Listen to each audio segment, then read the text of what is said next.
और रूस यूक्रेन जंग से जुड़ी एक और बहुत बड़ी खबर सामने आ रही है। रूस पर नेटो के 5 देश कभी भी सीधा हमला कर सकते हैं। बड़ी खबर निकल कर आ रही है। पश्चिमी मीडिया के दावों के मुताबिक रूस के खिलाफ नेटो के 31 देशों में से 5 देश सीधे जंग में उतर चुके हैं। दावा यह भी किया जा रहा है कि नेटो के 5 देशों ने रूस के खिलाफ स्पेशल ऑपरेशन भी शुरू कर दिया है। दावा यह भी किया जा रहा है कि फिनलैंड की सीमा पर नेटो की सेना हमला करने की तैयारी में जुट गई है। तो बड़ी खबर आपको बता दें, लगातार रूस के खिलाफ नेटो का यह बड़ा एक्शन देखने को मिल रहा है। जानकारी मिल पा रही है कि नेटो के 5 देशों ने रूस के खिलाफ स्पेशल ऑपरेशन शुरू कर दिया है। दावा यह भी किया जा रहा है कि फिनलैंड की सीमा पर नेटो की सेना हमला करने की तैयारी में भी जुट गई है।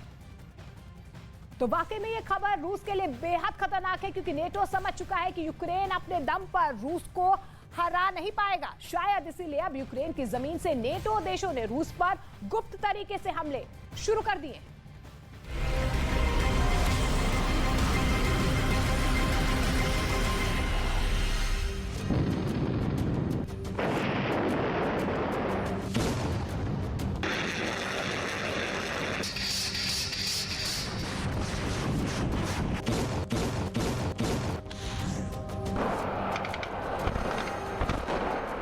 413 दिन की जंग के बाद रूस अब यूक्रेन पर हर दिन 5000 हमले कर रहा है। ब्रिटेन की खुफिया रिपोर्ट को देखकर नाटो और यूक्रेन के होश क्यों उड़ गए हैं?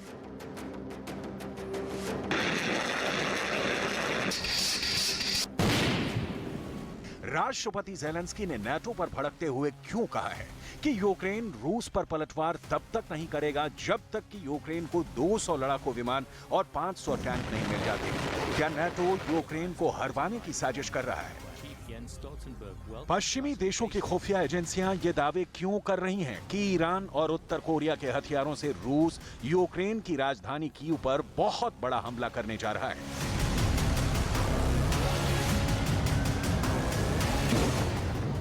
क्या इस वक्त यूक्रेन में नाटो की स्पेशल फोर्स के 500 ऑफिसर रूस के खिलाफ खुफिया तरीके से जंग कर रहे हैं? डिफेंस एक्सपर्ट ये क्यों कहने लगे हैं कि 14 महीने की जंग के बाद रूस अब मई 2023 तक यूक्रेन को हर हाल में जीत लेगा?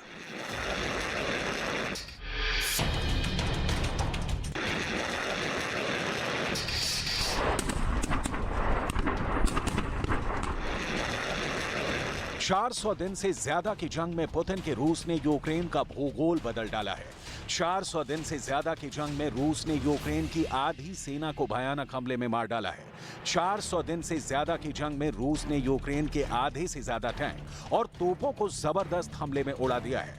70 साल के पुतिन ने दुनिया को दिखा दिया है कि 45 साल के ज़ेलेंस्की और 80 साल के बाइडेन मिलकर भी रूस को घातक हथियारों के दम पर नहीं हरा पाएंगे। 81 देश मिलकर भी रूस की फौज का मुकाबला नहीं कर पा रहे हैं। नाटो के 31 देशों के जनरल मिलकर भी रूस से भागते और मरते यूक्रेन को नहीं बचा पा रहे हैं। रूस ने अब जंग को एक तरफा बनाकर रख दिया है। अब हालात ये हैं कि यूक्रेन की फौज को यही समझ में नहीं आ रहा है कि रूस पर पलटवार करें या फिर जिन इलाकों पर रूस भयानक हमले हर दिन कर रहा है उन इलाकों को बचाएं। हम आपको बताते हैं कि पूर्वी यूक्रेन का किला कहे जाने वाले बखमूत में रूस पिछले 8 महीनों से भयानक हमले कर रहा है। रूस की सेना और पुतिन के लिए वफादार वैगनर ग्रुप के लड़ाकों ने बखमूत को धूल में मिला दिया है। अब ब्रिटेन के खुफिया एजेंसी ने दावा किया है कि बखमूत यूक्रेन लगभग हार चुका है, क्योंकि रूस ने अपने सबसे माहिर फौज से बखमूत को लगभग जीत लिया है। जरा देखिए क्या है खुफिया रिपोर्ट। ब्रिटेन के खुफिया एजेंसियों ने पूर्वी यूक्रेन में रूस के हमलों पर बड़ा खुलासा किया है। दावों के मुताबिक पूर्वी यूक्रेन के बखमूत में रूस की सेना बखमूत शहर के सेंटर में पहुंच चुकी है। कुछ दावों के मुताबिक बखमूत के 80% इलाके पर रूस कब्जा कर चुका है। दावा तो यहां तक किया जा रहा है कि बखमूत में रूस की स्पेशल फोर्स के सबसे माहिर कमांडो जंग कर रहे हैं, जिनके सामने यूक्रेन के सैनिक टिक नहीं पा रहे हैं। वहीं कीव में बैठे यूक्रेन के सैन्य अधिकारियों का कहना है कि रूस बखमूत में अविश्वसनीय हमले कर रहा है। दावा किया जा रहा है कि अकेले बखमूत में रूस 50 से ज्यादा तूफानी ऑपरेशन कर रहा है। हर दिन बखमूत में रूस 500 से ज्यादा रॉकेट और तोपों से हमले कर रहा है। यूक्रेन के उप रक्षा मंत्री हन्ना मल्यार ने तो यहां तक कहा कि बखमूत के सभी हिस्सों में भारी लड़ाई चल रही है। हन्ना मल्यार के मुताबिक रूस के सबसे घातक हमले बखमूत सेक्टर में ही हो रहे हैं।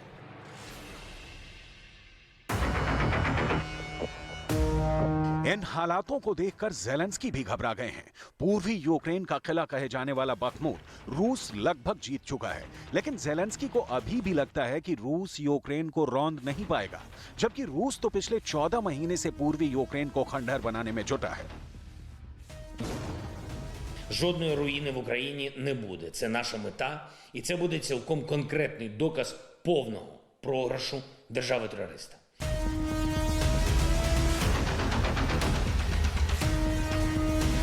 अब सवाल उठता है कि जब रूस पूर्वी यूक्रेन को कब्रिस्तान बना रहा है, तो फिर अमेरिका, जर्मनी, फ्रांस, फिनलैंड और ब्रिटेन समेत नाटो के 31 देश यूक्रेन की मौत का तमाशा क्यों देख रहे हैं?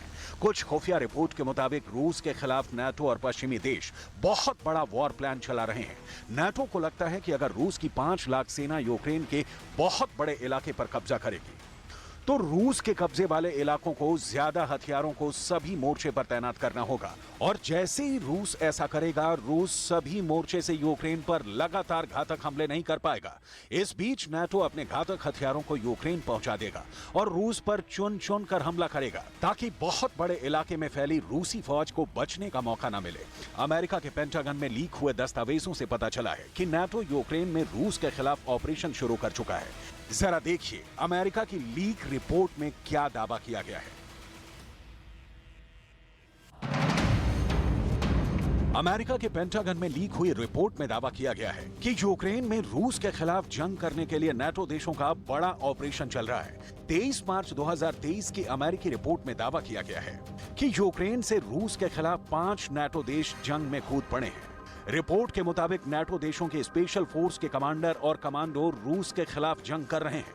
पेंटागन में लीक हुई रिपोर्ट के मुताबिक ब्रिटेन के स्पेशल फोर्स के 50 कमांडो और अफसर रूस के खिलाफ जंग कर रहे हैं, जबकि नाटो देश लातविया के स्पेशल फोर्स के 17 कमांडो रूस के खिलाफ युद्ध कर रहे हैं। वहीं फ्रांस के स्पेशल फोर्स के 15 कमांडो यूक्रेन की तरफ से जंग कर रहे हैं। अमेरिका ने रूस से लड़ने के लिए अपनी स्पेशल फोर्स के सबसे माहिर 14 कमांडो को रूस भेजा हुआ है, जबकि इधर नीदरलैंड्स की तरफ से स्पेशल फोर्स का बेहद माहिर और खतरनाक एक कमांडर रूस के खिलाफ जंग में उतर चुका है। जबकि रूस का दावा है कि उसके खिलाफ नाटो और पश्चिमी देशों के 500 अफसर यूक्रेन में जंग कर रहे हैं। अमेरिका के लीक डॉक्यूमेंट में यह नहीं बताया गया है कि नाटो की स्पेशल फोर्स रूस के खिलाफ किन मोर्चों पर जंग कर रही है। रूस के खिलाफ नाटो और पश्चिमी देश अभी छिपकर वार कर रहे हैं, लेकिन रूस शुरू से ही कह रहा है कि यूक्रेन के कंधे पर बंदूक रखकर अमेरिका, ब्रिटेन और जर्मनी समेत नाटो के 31 देश युद्ध करवा रहे हैं।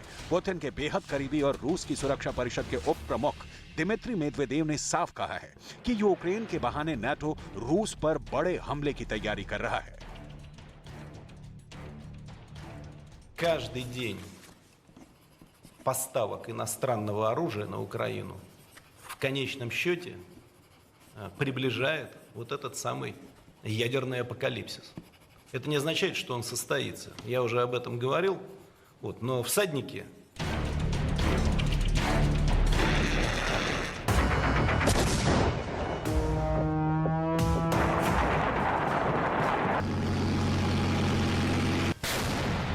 भले ही नाटो यूक्रेन के बहाने रूस को जंग में हराने की कोशिश में जुटा है, लेकिन इधर ज़ेलेंस्की को भी समझ में आ चुका है कि नाटो ने हथियार देने के वादे तो बहुत किए, लेकिन दिए बहुत कम।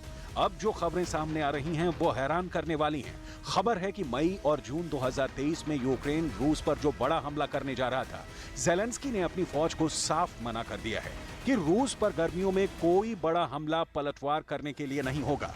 ज़ेलेंस्की ने नाटो को साफ कर दिया है कि जब तक यूक्रेन को चौथी पीढ़ी के 200 लड़ाकू विमान, 500 एडवांस टैंक, 1000 लंबी दूरी की तोपें और 1000 आत्मघाती एडवांस ड्रोन नहीं मिलते हैं, तब तक यूक्रेन रूस पर काउंटर हमले नहीं करेगा।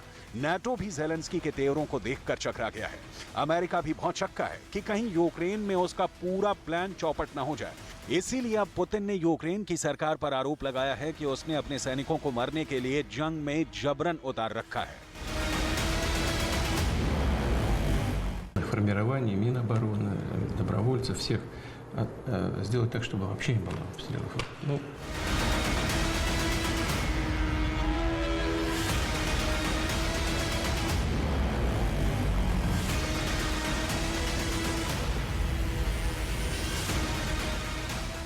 वॉर जोन से आ रही रिपोर्ट्स के मुताबिक रूस ने यूक्रेन में पूरब से लेकर दक्षिण तक सीरियल हमले दोबारा शुरू किए हैं। रूसी सेना ने यूक्रेन के दक्षिणी क्षेत्रों और यूक्रेन की सीमा से लगे एक रूसी क्षेत्र में जोरदार हमले किए हैं। रूस इस वक्त टैंक, तोप और रॉकेट से हमले कर रहा है, जबकि पैदल सेना यूक्रेन के इलाकों पर कब्जा करने में जुटी है।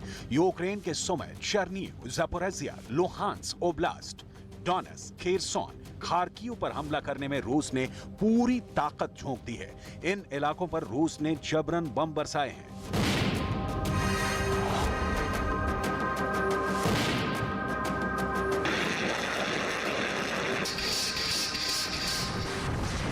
इस बीच यूक्रेन ने दावा किया है कि उसने डोनेट्स्क के ठीक पश्चिम में मारिंका शहर के पास रूसी सुखोई सू-25 जेट को मार गिराया है। यूक्रेन का यह भी दावा है कि मारिंका में बेहद खूनी जंग पिछले एक हफ्ते से हो रही है, जबकि रूस दावा कर रहा है कि मारिंका शहर पर रूस के हमले में यूक्रेन की सेना बुरी तरह से तबाह हुई है। उसका तोपखाना और टैंक रूसी हमले में बर्बाद हो चुके हैं। ऐसे हालात में अब सवाल उठता है कि अगर हर दिन रूस यूक्रेन पर 5000 हमले करता रहेगा तो फिर यूक्रेन को जंग में मरने से कौन बचाएगा? क्या अब नाटो यूक्रेन के मरने और हारने का इंतजार कर रहा है?